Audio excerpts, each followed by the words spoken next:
daring dan Rahmati Jana dengan NIM 23050766076. Selamat menyaksikan video PLP saya ketiga. Assalamualaikum warahmatullahi wabarakatuh. Waalaikumsalam warahmatullahi wabarakatuh. Selamat siang anak-anak. Iya, Mantuk dan Kak Vicky rajin sekali ya. Aduh, siang-siang di jam pelajaran sudah tidur. Ini Vicky ini adalah salah satu contoh murid ibu yang paling rajin. Parah dong. ya harus saja katanya jadi menantu. Menurut kamu rajin ibu ucapkan termasuk wajah sindiran atau tidak? Sindiran. Jadi itu yang akan kita pelajari hari ini. Oh iya, sebelum masuk ke pelajaran, apakah murid ibu lengkap hari ini? Apakah ada yang tidak masuk? Ada Bu. Apa? Siapa yang tidak masuk? Aldi Bu. Leni. Sama Koni. Kenapa mereka nggak ada? Bibi. Mas ibu, Aldi. Oh ya udah, semoga yang sakit segera sembuh, semoga yang punya kegiatan lain bisa mendapatkan ilmu yang lebih bermanfaat. Yang ada ilmu yang membuat ini ada ilmu yang bermanfaat. Jadi masih ingat kita minggu lalu belajar apa? Tentang teks apa? Tulisannya di sini ya, teks anekdot. Ada yang masih ingat apa itu teks anekdot? Teks lucu. Teks lucu. Teks lucu yang bersifat sindiran. Oke. Berarti masih ingat ya, kemarin kita belajar apa? Pengertian, struktur, kaidah tulisan. Oke. Sekarang kita lanjut materi kita tentang najas sindiran. Masih ingat kan? Kemarin itu teks anekdot itu kaidah tugasannya apa saja? Ada yang masih ingat? Ya.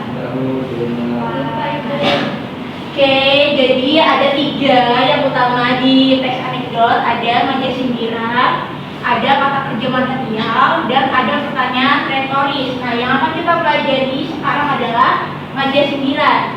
Majaz sindiran itu ada berapa macam? Yang pertama adalah ironi. Ironi itu adalah majaz sindiran yang paling halus. Dia itu paling halus.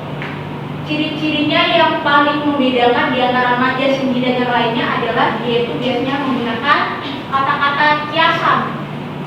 Jadi dia tidak menyindir secara langsung. Biasanya menggunakan kata-kata yang maknanya itu sebaliknya dari kenyataan atau keadaan yang sebenarnya. Menggunakan kata-kata yang sebaliknya.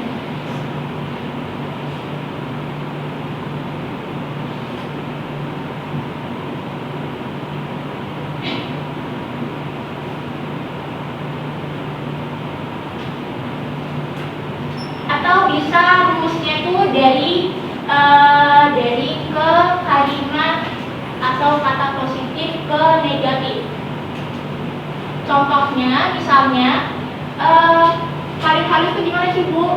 Kata-kata kiasan dan yang sebaliknya dari realitanya itu gimana? Maksudnya yang biasanya digunakan oleh ibu kalian saat kalian ini bangun siang di hari libur.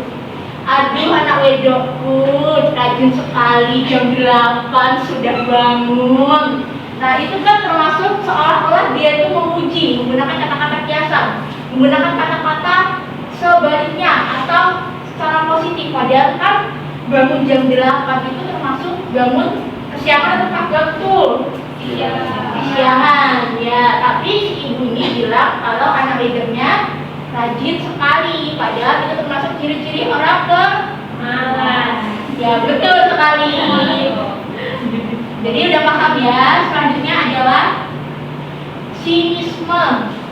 Sinisme itu dia sedikit lebih kasar dari ironi ini.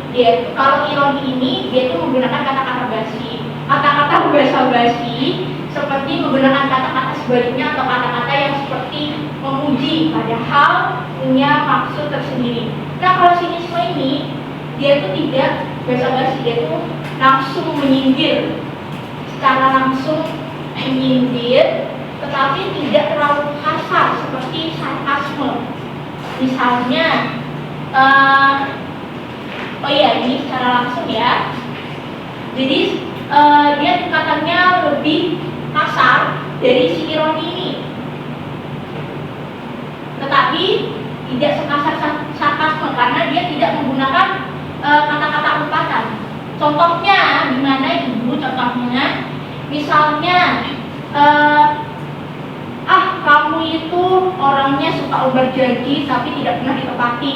Nah itu kan dia itu secara langsung menyindir atau mengejek orang tersebut, tidak menggunakan kata-kata sebaliknya atau seolah-olah memuji orang tersebut, tapi secara langsung tidak bertele-tele, langsung bilang kamu ini orangnya suka mengumbar janji tapi tidak pernah ditepati. Nah seperti itu. Lalu selanjutnya adalah satire. Kalau satire ini ciri-cirinya adalah biasanya menyangkut fenomena umum. Jadi dia itu untuk menyindir hal-hal yang menyangkut fenomena umum, bukan hanya menyindir seseorang atau individu saja.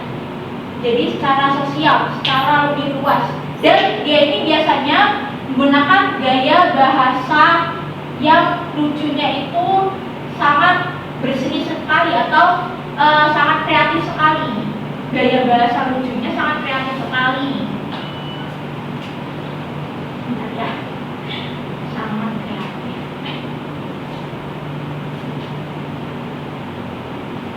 Nah, contohnya gimana? Contohnya misalnya ini saja. Demi menjaga marwah Kalimantan Timur, gubernur rela capek-capek menghabiskan uang 8 miliar.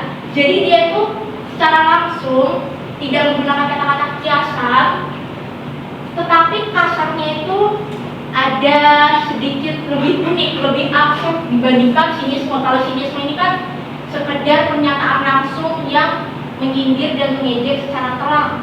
Nah, kalau satire ini dia itu lebih berseni ya, lebih absurd, lebih mengundang tawa. Seperti tadi itu, demi menjaga marwah Kalimantan Timur, gubernur Kalimantan Timur rela capek-capek menghabiskan uang 8 miliar. Lalu yang terakhir ada sarkasme. Nah, dia yang paling bisa dibedakan dari ironi, sinisme, dan satire. Kenapa? Kalau sarkasme ini soalnya dia adalah sindiran yang paling keras dan paling menyentil hati, paling bikin sakit hati, karena dia biasanya menggunakan kata-kata kasar, kata-kata umpatan. Jadi dia ini paling kasar, dan bisa juga biasanya dia menggunakan kata-kata umpatan. Jadi kalau udah ada umpatannya, itu biasanya adalah sarkasme. Misalnya, contohnya adalah kalau kamu nggak bisa, nggak usah sok pintar. Nah, jadi lebih kerasa ngena di hati. Atau misalnya dasar bajingan pemerintah Indonesia. Nah, itu termasuk ke dalam sarkasme karena menggunakan kata-kata umpatan ini ya. Jadi kata-kata umpatan ini adalah ciri-ciri dari sarkasme. Sampai di sini ada yang mau ditanyakan atau ada yang bingung cara membedakannya? Ada yang mau ditanyakan? Yang paling gampang dibedakan yang mana menurut kalian? Sarkasme. Kalau ironi tadi ciri-cirinya gimana?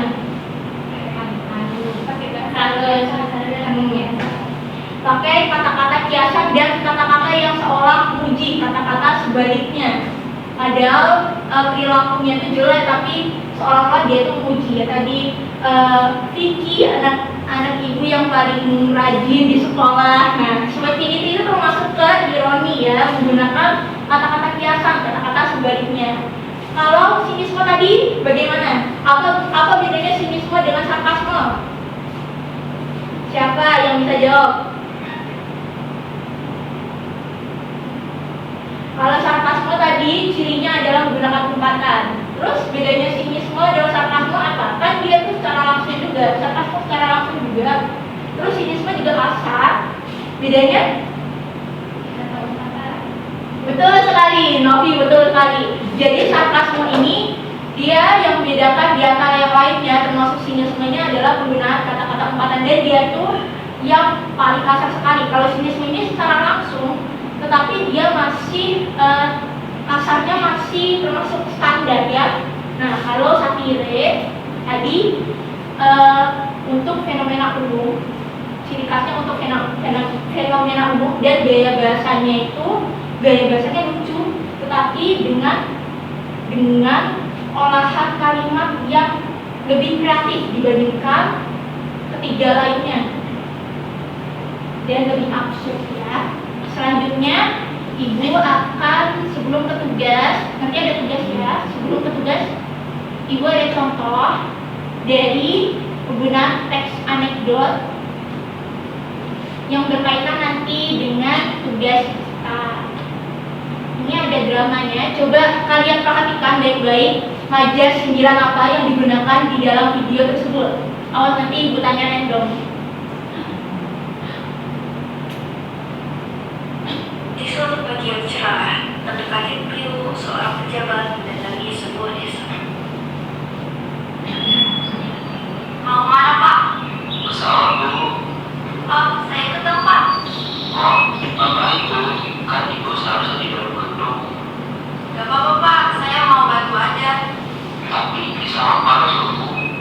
Gak apa-apa, bapak saya dulu juga seorang petani.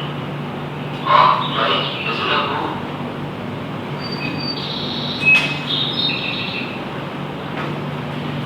Oh, dia lagi ngapain, Pak? Katanya sih mau bantuin. Loh, bukan sama rakyat. Masih mencocok di tolong negara. Saya sudah selesai ya, Pak. Ini buat bapak. Nanti jangan lupa coba saya ya, Pak. Oh, jadi itu sahabat-sahabat masyarakat ya? Makasih, Bu.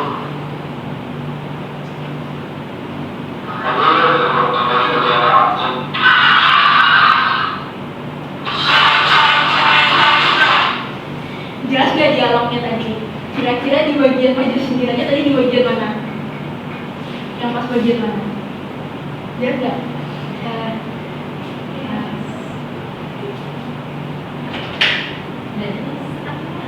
Yang orangnya mau pergi itu Iya.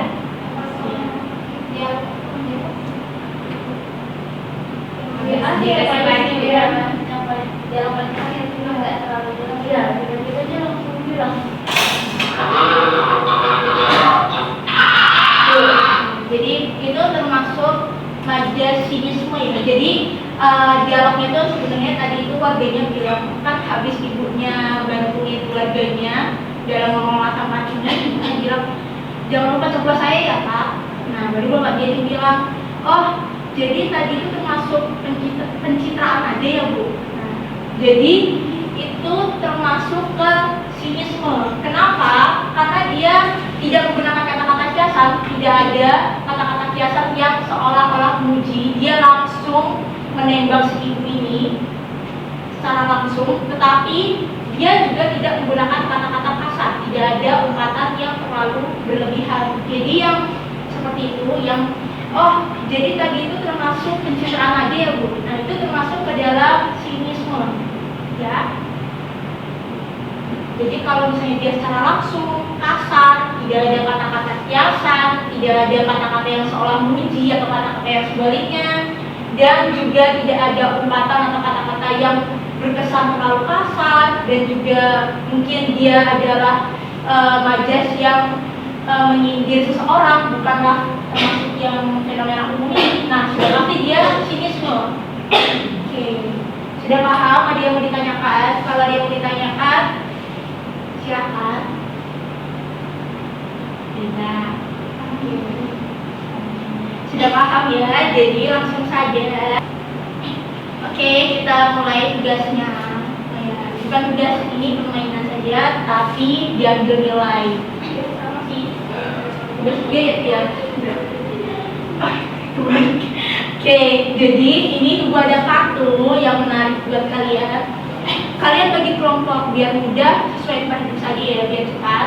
Jadi ini yang depan satu kelompok, yang belakang satu kelompok. Jadi nanti masing-masing kelompok akan memilih kartu ini. Nah, isinya di masing-masing kartu ini adalah berisi gambar isu-isu yang ada di Indonesia. Jadi nanti kalian akan membuat teks anekdot terkait isu tersebut. Nah, tadi sudah Ibu jelaskan di dalam teks anekdot itu menggunakan ngajar 9 ini, ada 4 ini. Nah, jadi setelah itu nanti Ibu setelah membagikan kartu ini, Ibu akan berikan waktu untuk kalian mengamati gambar tersebut dulu. Ibu akan memberikan waktu nanti untuk kalian berpikir ini kira-kira gambar apa dan teks anekdotnya nanti akan seperti apa. Nah, nanti kalau sudah selesai mengamati, masing-masing kelompok akan menunjuk satu perwakilannya yang sangat dipercayai untuk maju ke depan. Nanti kita akan mainkan cerdas cermat secara singkat. Jadi Ibu akan mengetes pemahaman dan ingatan kalian secara singkat materinya tentang materi minggu lalu. Nah, materi ini juga sangat penting untuk kalian nanti menulis teks anekdot. Nanti yang sudah atau yang paling cepat menjawab itu yang akan berkesempatan paling duluan untuk memilih kartu selanjutnya, yaitu yang berisi majas-majas 9 ini. Jadi nanti di antara banyak kartu ini kalian pilih satu aja yang cocok dengan gambar kalian. Nah, jadi kalian nanti akan menulis teks anekdotnya bisa berbentuk drama atau narasi saja, tetapi nanti saat presentasi maju ke depan itu harus dialognya harus didramakan, harus diucapkan. Ya, jadi nanti ada 2 tokoh, masing-masing tokoh itu akan mengucapkan dialognya masing-masing. Satu tokohnya nanti ngapain Bu? Satu tokohnya bertugas sebagai naratornya. Oke. Jadi, oh iya, di teks anekdot yang kalian buat harus menyisipkan majas sindiran yang kalian dapatkan. Oke, paham? Ada yang mau ditanyakan atau masih bingung? Oke, jadi silakan pilih kartunya masing-masing. Mau pilih yang mana? Imot. Oh iya, tidak boleh buka ya. Nanti kita bukanya bareng-bareng. Nanti pas Ibu sudah buka baru boleh buka. Biasanya kali ini paling menyenangkan ya. Yang belakang yang Sipa aja dulu. Mau yang mana? Yang Sipa satu aja. Iya, satu aja. Kalian belum dapat teks anekdot. Iya, satu aja. Ayo kita berdiskusi. Nggak kelihatan ini. Padahal iya nggak boleh dibalik, jadi diskualifikasi kalau padahal itu kan monyetnya. Oke, jadi kita mulai ya pemilihannya. Nanti dalam hitungan ketiga bisa dibalik ya. Nanti kalian diskusi ini gambar apa itu. 1, 2, 3. Silakan bisa dibalik kartunya. Nanti yang sudah selesai bisa maju ke depan. Perwakilan masing-masing kelompok ya.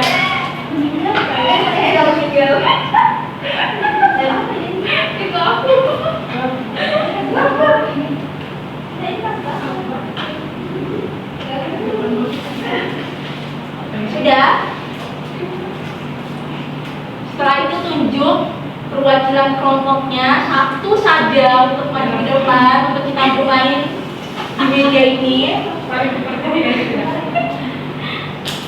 Setelah itu nanti perwakilan kelompok yang bisa menjawab silakan ke meja ini untuk memilih teks anekdot. Ini untuk memilih aja 9-nya. Oh.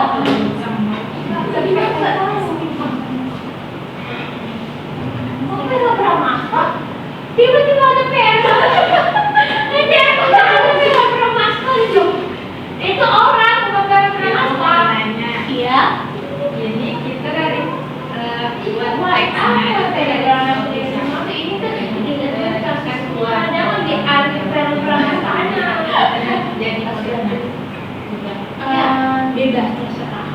Bisa dari muridnya, bisa tokohnya, bisa kalian ambil dari muridnya atau orang ketiga. Jadi kalian menceritakan dari sudut pandang orang ketiga terkait isu tersebut. Jadi ini tahu kan isu ini tentang pelanggaran HAM? Ya tahu kan. Jadi dapatnya. Sudah ada satu perwakilan yang dipercayai. Sudah. Kalau sudah ada, ayo maju ke depan.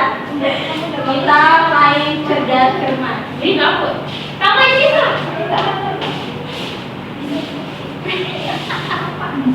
Ini ibu yang ini beda kan sama yang cerdas cermatnya? Iya, yang itu yang beda.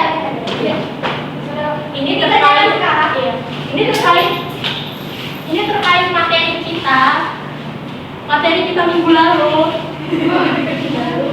Ini TX anekdot. Oke. Buat kamu. Nanti yang tahu jawabannya silahkan angkat spidolnya. Jadi kita sistemnya cepat-cepatan ya. Oke. Pertanyaan pertama. Ayo. Bisa. Krisis dalam teks anekdot adalah bagian yang berisi Aku ada saudara. Aku benar.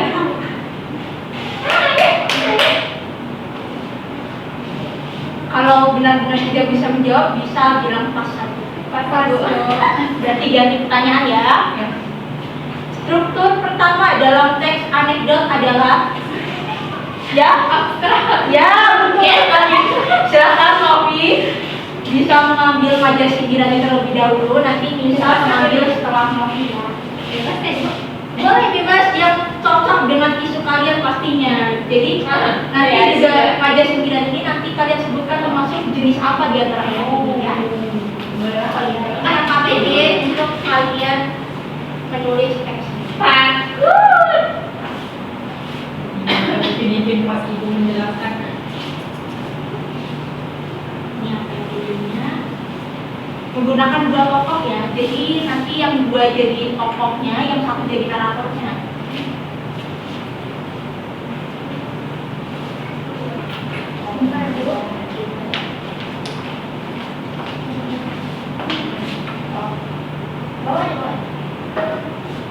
Jadi ini langsung diisi aja bu. Iya. Atau tunggu itu, tunggu yang analisis itu. Tunggu itu struktur apa sih? Ini sih sudah ditulis dulu ya, Bu. Terus sudah nama kota. Sudah Ibu. Ini saya bawa Bu. Iya. Silakan. Bisa berkulit. Coba dulu. Yang cocok dengan isu kalian ya. Ini ya struktur teks anekdot. Kalau misalnya lupa atau bingung bisa buka dulu file PDF yang Bu, nama bapaknya boleh suka-suka. boleh suka-suka, terserah mau nama apa. Iya kan, nanti dia. Nanti kalau ada yang sudah selesai silakan maju ke depan terlebih dahulu. Nanti baru aksi. Kalau ada yang bingung atau ada yang mau ditanyakan silakan bilang aja ya. Berarti ini harus wajib masuk ke dalam itu kali. Iya, wajib masuk itu kan pilihan kalian sendiri kan.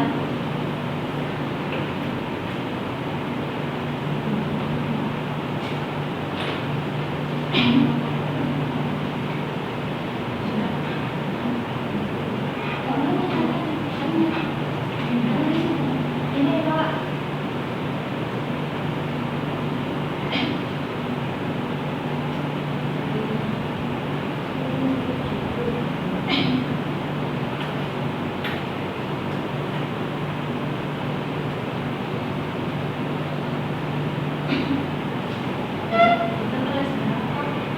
Kelas Z.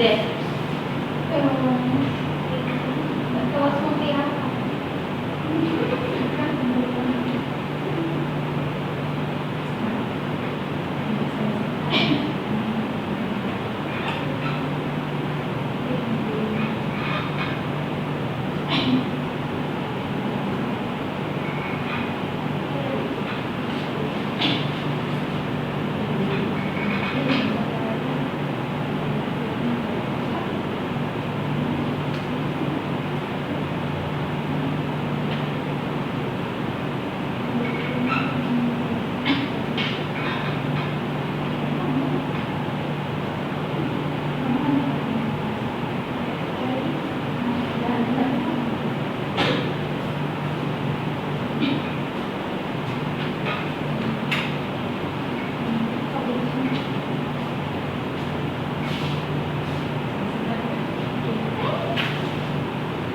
Jadi itu kan di nomor 1 ada beberapa pilihan kan. Jadi kalian bisa pilih salah satunya untuk awalan.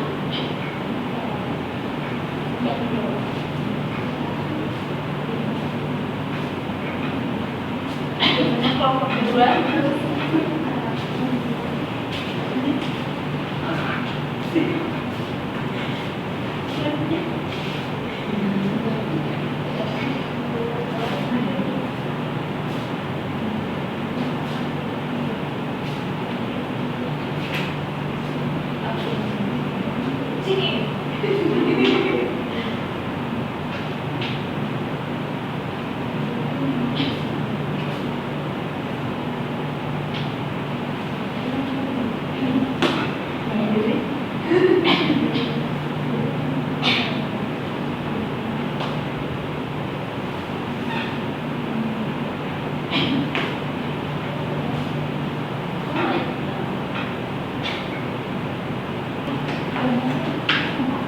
Semua kelompok harus berkontribusi ya. Yang tidak kontribusi nanti ikut susulan di teman-teman. Kapan majunya ini Bu? Kalau udah selesai bisa. Ya, bisa sekarang. pulang. Ya, mau pulang. Bisa selesai. Sekarang kelompok kami. Boleh. Boleh, silakan. Ya. Apa itu harus harus kelompok itu orientasinya seperti ini. Kalau baca tidak perlu. Langsung aja. Ini kan cuma ikut saja. Nanti dia ada kertasnya kumpul kayak gitu. Berarti langsung dibacanya? Iya. Bacanya di sini.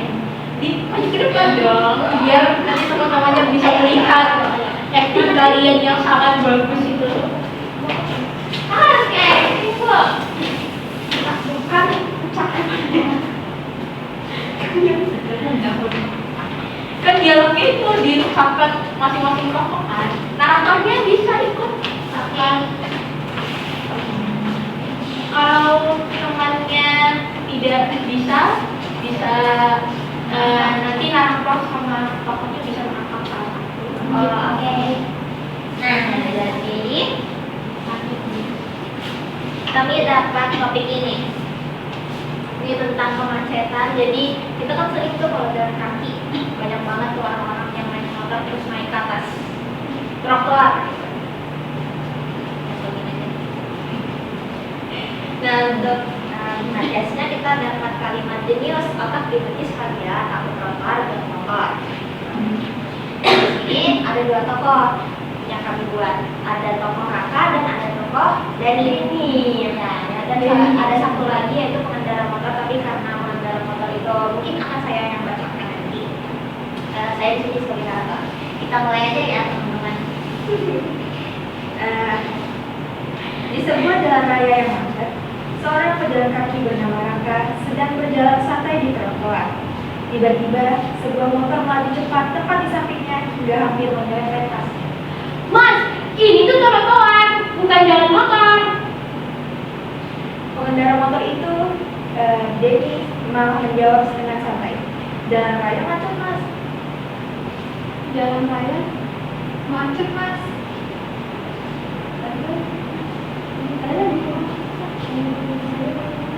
Saya buru-buru. Raka pun membiarkan dengan heran. Wah, baru dikasih. Iya, Bu. Wah, jenius sekali. Otak dibetis kali ya. Tahu trotoar buat motor. Kocak juga pengendara akhir-akhir ini. Denny pun tertawa kecil. Daripada terlambat kerja ya. Kalau semua orang mikir begitu, pada jalan kaki jalannya di mana? Di atas pohon. Denny mulai terdiam. Beberapa pejalan kaki lain ikut memandang sinis kepadanya. Raka kemudian berkata lagi, Trotoar itu dibuat untuk orang yang berjalan kaki supaya aman, bukan buat jalur balap motor. Denny akhirnya turun dari motornya dan menuntut kendaraannya kembali ke jalan raya. Iya juga sih Mas. Maaf ya. Raka pun tersenyum tipis. Nah, gitu dong. Kadang yang buat macet bukan jalannya, tapi cara mikir penggunanya. Nah, itulah tadi dialog percakapan singkat dari kami. Jadi di sini untuk untuk majas, ya majas yang tadi sudah dikasih oleh Ibu Erinda itu termasuk majas sinisme. di mana dia itu menyampaikan secara langsung dengan nada mengejek kepada orang yang ingin disebutnya gitu. Jadi majasnya apa? Sinisme. Diucapkan. Oh iya. Jenius otak dibetis kali ya, takut trotoar buat motor. Gimana teman-teman? Itu sinisme atau sarkasme? Sinisme. Soalnya dikata secara langsung Bu. Iya. Kenapa bukan sarkasme? Karena gak ada kata umpatan. Umpatan dari Sebelumnya tepuk tangan dulu untuk kelompok pagi ini hebat sekali loh. Bisa mau maju duluan. Oke, bisa kembali dulu ke tempat duduk. Oh iya, kertasnya tadi yang kerjaannya. Ini termasuk ya. Terima kasih Ibu. Ini termasuk Ibu nilainya Ibu jadikan nilai ulangan ya. Oke, jadi tadi kasih ingat majasnya adalah otak dibetis kali ya. Iya. Tahu teman-teman. Termasuk sinisme karena digunakan secara langsung. Tetapi, oh ya, Ibu jelaskan ulang lagi. Bedanya sinisme dan sarkasme ini sama-sama secara langsung. Tetapi kalau sarkasme itu digunakan biasanya lebih mengena di hati, lebih menyentil, dan dia itu biasanya bisa menggunakan kata-kata umpatan. Tadi contohnya sudah Ibu kasih tahu, misalnya kalau nggak bisa kamu tuh nggak usah sok pintar. Sok pintar itu kira-kira itu termasuk sarkasme. Kenapa? Karena kasar. Iya, karena kasar. Kenapa nggak masuk sinisme? Menurut kalian, kenapa kata-kata kalau kamu bisa, kalau kamu nggak bisa, kamu nggak usah sok pintar? Karena nada bicaranya juga berbeda. Ya betul lagi. Itu kalau misalnya kita itu bisa mendengar orang yang berbicara ya. Tapi gimana kalau misalnya dengan kata-kata? Ya, tadi Ibu bilang kalau sarkasme ini kan menggunakan umpatan dan dia itu lebih kasar dari sinisme. Kalau sinisme tadi kan sudah Ibu kasih contoh secara langsung. Kalau sinisme tadi itu seperti kamu ini kerjaannya ngucapin janji terus tapi nggak pernah ditepati. Secara langsung tetapi masih standar. Kayak kalau orang nggak terlalu overthinking mungkin nggak terlalu tersinggung ya. Kalau sarkasme itu sering lebih membuat orang tersinggung. Nah, jadi umpatan di sini di sarkasme yang dimaksud ini bukan umpatan yang harus menggunakan kata-kata hewan atau kata-kata kasar yang biasa kalian gunakan, misalnya seperti bajingan, brengsek, anjing atau monyet atau apalah, kata-kata umpatan yang biasa kalian gunakan. Jadi tidak harus kata-kata umpatan seperti itu. Jadi boleh kamu kalau nggak bisa nggak usah sok pintar. Nah, sok pintar itu termasuk umpatan juga, termasuk dinilai umpatan juga, walaupun dia tidak menggunakan kata-kata hewan atau kata-kata seperti sialan, brengsek kamu, bajingan kamu. Jadi tadi di majas yang didapatkan oleh kelompok 2 tadi ada kata-kata otak dibetis kali ya. Nah itu dari majas ini dinilai sebagai umpatan juga.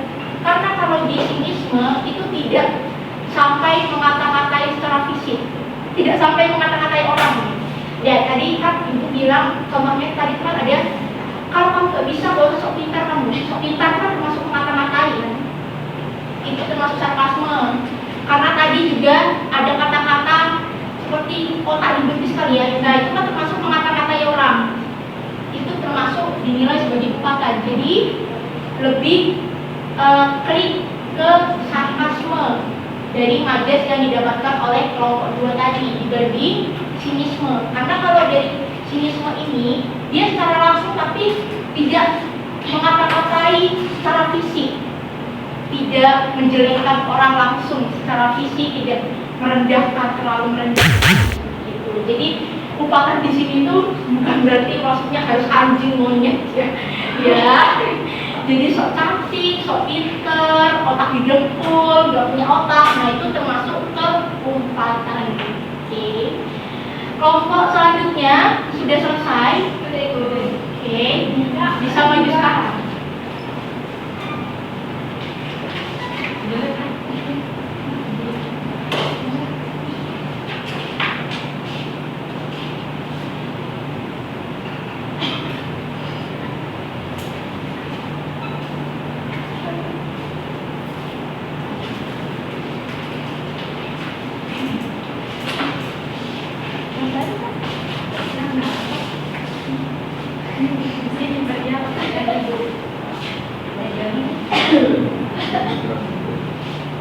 Jadi kami dari kelompok mempresentasikan teks anekdot dengan gambar ini.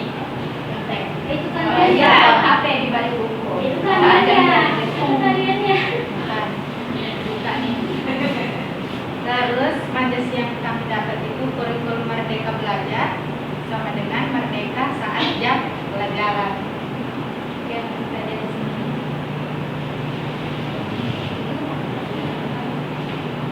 Oke.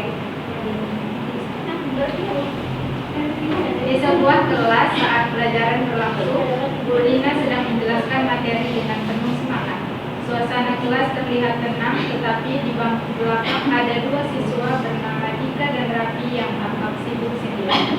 Buku memang terbuka lebar di depan mereka, seolah-olah sedang belajar dengan serius. Bu Lina terus menjelaskan materi sambil sesekali memperhatikan murid-muridnya. Namun, Dika ternyata sedang menonton video di ponsel yang disembunyikan di balik buku. Raffi pun ikut menonton sambil tertawa kecil. Tiba-tiba, Bu Lina menghampiri mereka. Dika, coba jelaskan apa yang Ibu terangkan tadi.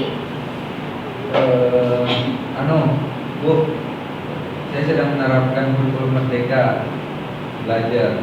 Maksudnya? Katanya sekarang Merdeka Belajar, Bu. Jadi kami merdeka saat jam pelajaran. Seketika satu kelas tertawa. Bu Lina menarik napas panjang sambil menatap mereka tajam. Oh begitu. Kalau begitu nanti saat ulangan kalian juga merdeka mengerjakan sendiri tanpa menyontek. Tapi ada ke Vicky dong. Marahi langsung. Iya. Dika dan Raffi langsung diam membisu bagai patung di museum. Sejak saat itu, Dika dan Raffi sadar bahwa merdeka belajar bukan berarti bebas bermain saat pelajaran, melainkan bebas untuk lebih kreatif dan aktif dalam belajar. Oke, tepuk tangan untuk kelompok 1. Kelompok apa namanya? Kelompok Bobo. Oke, tepuk tangan untuk kelompok Bobo. Oh ya, majas langsung majas ironi, Bu. Kenapa majas ironi? Karena dia menggunakan kata-kata sebaliknya. Oke, tepuk tangan kelompok 1. Kelompok Bobo. Iya. Tadi kelompok 2 apa nama kelompoknya? Oke, ya betul sekali. Tadi seperti kebetulan sekali majas yang didapatkan oleh kelompok Bobo ini hal yang diterapkan oleh Vicky ya. Merdeka, kurikulum merdeka, merdeka belajar, merdeka tidur, merdeka bermain. Oke, tapi tidak boleh ditiru ya. Oke, jadi kita harus tetap menghormati guru yang ada di depan kelas. Baik, itu saja. Bagus sekali tadi klasifikasi majas yang digunakan oleh kelompok Bobo itu sudah tepat, termasuk majas ironi karena menggunakan kata-kata kiasan. Oke, betul sekali. Oke, karena waktunya sudah habis, jadi kita kali ini sampai di sini saja. Untuk minggu depan mungkin kita akan lanjut ke bab selanjutnya mengenai teks argumen. Ini dari tugas ini sama minggu lalu akan digunakan untuk ulangan harian. Jadi kita tidak ada ulangan harian lagi. Ya. Daripada ulangan lisan kan seperti yang kemarin-kemarin. Oke. Sebelum pulang, sebelum berakhir, siapa yang bisa memberikan kesimpulan kita belajar apa hari ini? Ada berapa majas? 4.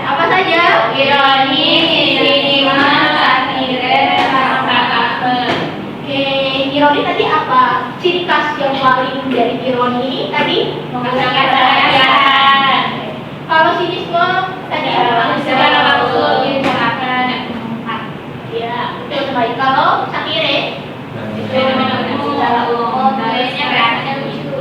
oke betul. Kalau sarkasme tadi apa yang paling membedakan?